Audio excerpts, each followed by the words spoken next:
Ćao ljudi i dobrodošli u još jednu epizodu Filmofila. Danas pričamo o jednom od najboljih hollywoodskih reditelja, o čoveku koji poznaje film i filmski jezik do savršenstva. Naravno, pričamo o Christopheru Nolanu.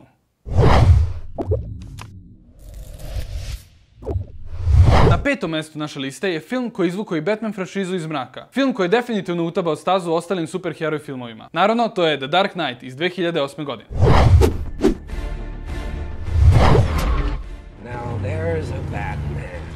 U ovoj akcionoj i thriller priči Nolan je uspeo da, uz pomoć odličnih glumaca, konstruiše neverovatne likove, da nas natera da ni u šta ne posumnjamo, već samo lagano utonemo u njegov svet.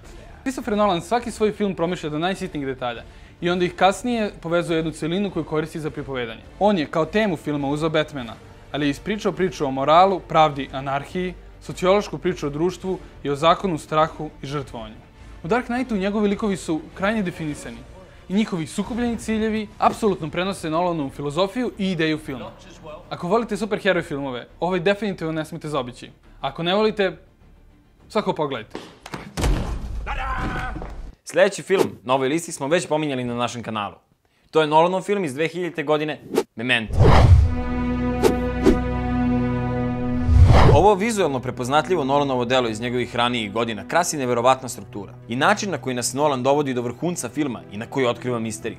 Žanr filma se naravno opet može smestiti u misteriju thriller, pošto je to područje u kome Nolan odlično ostavlja gledaocu da popunjava rupe i pretpostavlja šta će se desiti. Dok Nolan režira, on uvek misli na publiku i kako je najbolje usmeravati i on zna koliko tačno treba publika da zna. A za to je odličan primjer upravo ovaj film. Trećeplasirani film na našoj listi je jedan od najemotivnijih Nolanovih filmova. Naravno, pričamo o Interstellaru iz 2014. godine.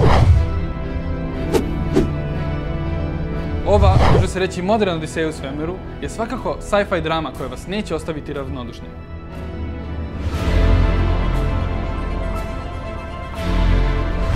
Uz muziku Hans Zimmera i kroz Nolanovu režisersku prizmu, ovaj film ostavlja bez daha. Priča o porodici, ljubavi, svemiru, beskonačnosti i vremena. Nolanova posvećenost filmu i detaljima se jasno vidi kroz ovo ostvarenje, gde je on proveo puno vremena sa fizičarima istraživajući tematiku, kako bi film bio što bliži realnoj svemirskoj misiji.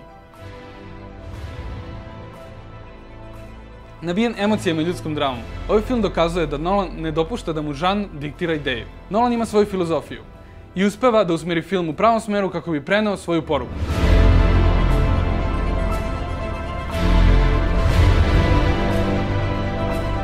Kinematografija ovog filma je u skladu sa emocijama likova i sa muzikom. Dugi kadrovi, vizualno nezaboravni i očaravajući, dodatno doprinose na dramatici ovog filma. Sljedeći film na našoj listi je nekako film o filmu. Nolanov omaž filmskoj umetnosti. Radi se o Inceptionu iz 2010. godine. Sve je to bio san. Se sigurno ne može reći za ovaj film koji duboko razmatra ljudsku svesnost i moć ljudskog mozga da stvori svetove. Film pun akcije, ali i drame, fantazije. Film u kome Nolan uspeva da ispriča priču o ljubavi iz jednog specifičnog ugla. Film o iluzijama i prihvatanjem istih, sećanjima i željama. Nolan, koji sa svojim timom kreira neverovatne kinematografske poduhvate, praktične efekte i potpuno uspeva da nam skloni tlo pod nogama, uživa dok kreira ovaj san za gledaoce. Inception je najsličniji njegovom kratkom filmu sa kojim je započeo karijeru, tako da je jasno zašto mu ovaj film bio toliko važan. Ovaj film je zbog svog uspeha i opšteg prihvatanja dodao na definiciji reči Inception. Ovaj film preispituje realnost, odnosno preispituje da li je realnost istina ili je možda samo i ona san. I na našem prvom mestu, zbog svoje složenosti, jasnosti u filmskom narativu i neverovatnoj količini suptilnih rediteljskih odluka i svoje, recimo, magičnosti, film iz 2007. godine Prestiž. Definitivno film koji možete gledati i analizirati više puta i naučiti jako puno o tome kako se zaista pravi film.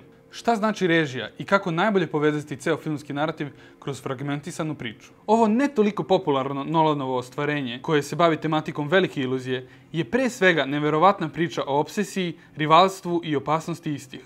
Nolanova sposobnost da napravi napetost putem informacija koje ne znamo i da nam daje deo te informacije, tačno kad nam treba i koliko nam treba, se jasno vidi u ovom filmu.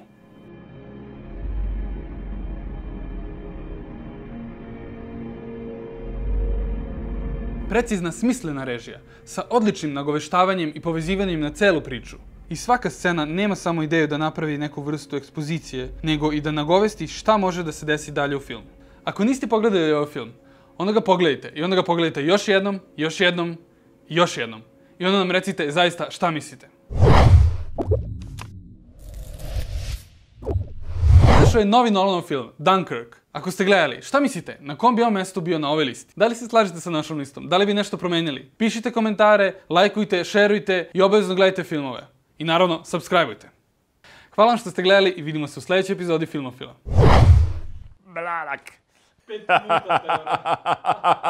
Se prepoznaje na našim licima sreće. Ti ideš da spavaš, jesam ti radim se.